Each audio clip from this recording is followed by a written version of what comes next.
Pán Paška za EFD na 1 minútu.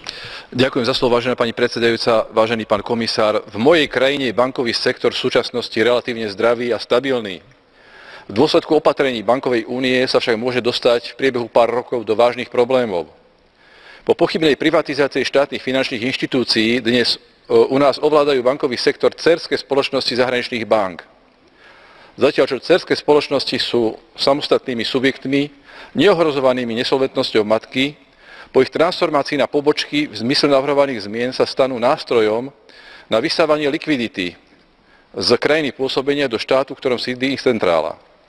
Národný bankový dohľad nedokáže zabrániť transformácii dcérskej spoločnosti na pobočku a nedokáže potom ani zablokovať prevody likvidity z pobočky na zahraničnú matku.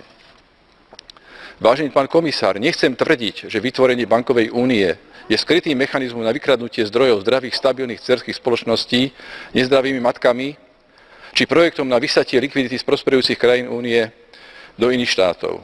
Chcem však upozorniť na to, že pripravovaná legislatíva zakladá široký priestor na finančné manipulácie s vážnymi celospoločenskými dosahmi. Ďakujem za pozornosť.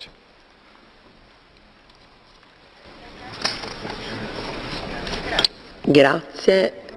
L'onorevole Sinclair non c'è, quindi la parola agli altri oratori. Ďakujem pekne, pani kolegyňa Sinclairová. Tu nie je, takže dostane slovo pani Volčmanko. Nech sa páči, máte 2 minúty. Rečnička hovorí bez mikrofónu.